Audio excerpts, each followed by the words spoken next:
आज हम सुनने जा रहे हैं श्रीमद् भागवत महात्म्य के पहले स्कंध का 10वां अध्याय। भीष्म पितामह को श्री कृष्ण महाराज की स्तुति करना और श्याम सुंदर के ध्यान में लवलीन होकर अपना शरीर त्यागना।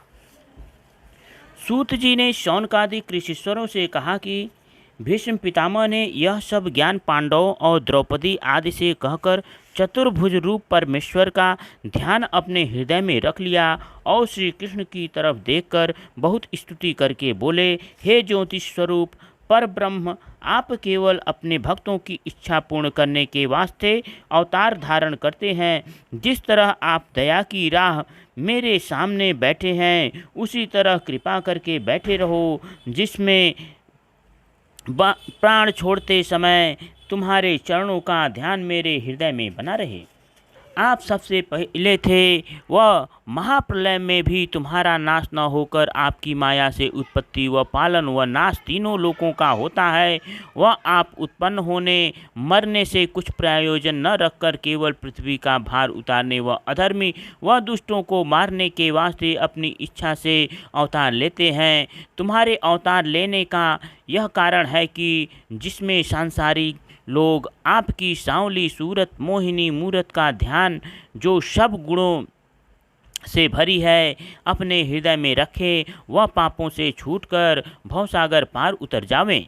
तुम्हारी दया व कृपा अपने भक्तों पर इतनी है कि अपने भक्त अर्जुन के प्राण की रक्षा करने के वास्ते उसके सारथी होकर आप आगे बैठे और अर्जुन को अपने पीछे बैठाया।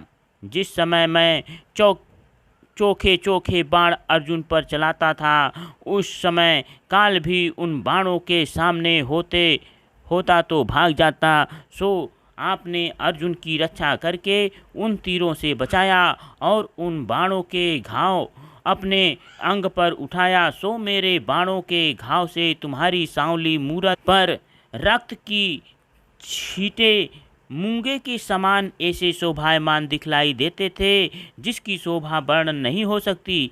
आप अर्जुन को इस वास्ते धैर्य देते जाते थे जिसमें उसका पराक्रम कम न हो और आपके चंद्रमुख पर टेढ़े घुंघराले वाले बाल कैसे सुंदर मालूम देते थे, जैसे काले काले भंवरे कमल के फूल का रस चूसते हैं। तुम्हारे मुखार बिंदु पर धूल उड़कर पड़ने और पसीना होने से कैसा मालूम देता था, जैसे फूल पर ओस की बूंदें रहती हैं और वह पसीना तुम्हारे अपने पीताम्बर से पोंछकर दाहिने हाथ कोड़ा व बाएं हाथ में रास घोड़ों की लिए हुए रथ को जल्दी से मेरी तरफ दौड़ाते थे। सो मैं चाहता था कि वहीं आपका स्वरूप मेरी आँखों में बसा रहे, वह तुम्हारे कमल रूपी चरण मेरे हृदय से बाहर न जावें। आप अपने भक्तों का ऐसा मन रखते हैं कि महाभारत होने के पहले तुमने प्रण किया था कि हम शस्त्र नहीं चलावेंगे, केवल रथवानी करके शंख बजावेंगे, और हमने प्रतिज्ञा की थी कि जो मैं भीष्म पितामह की आपको लड़ाई में विकल करके तुम्हारा प्राण छुड़ाकर तुमसे अस्त्र धराऊं। सो आपने भक्त पक्ष की राह से विचारा कि मेरा प्राण छूट जावे तो संदेह नहीं, पर मेरे भक्त की प्रतिज्ञा न टूटे। यह समझकर जब मैंने अर्जुन के रथ का पहिया तोड़कर घोड़ों को मार डाला और उसके रथ की ध्वजा व धनुष काट के गिरा दिया, तब आप क्रोध करके उस रथ का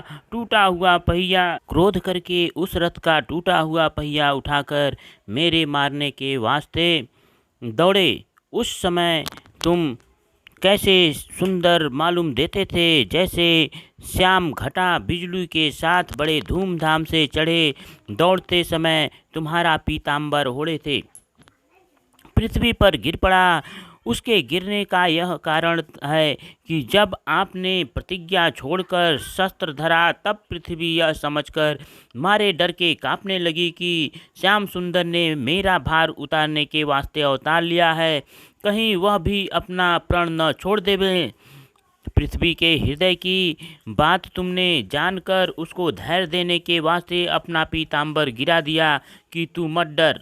अपने भक्तों का प्रण रखने के वास्ते मैंने अपनी प्रतिज्ञा छोड़ी है। तेरा भार हम उतारेंगे। जिस तरह कोई मनुष्य अपनी वस्तु दूसरे के बोध करने के वास्ते गिरो धर देता है, उसी तरह तुमने अपना पीताम्बर गिराकर पृथ्वी को धैर्य दिया।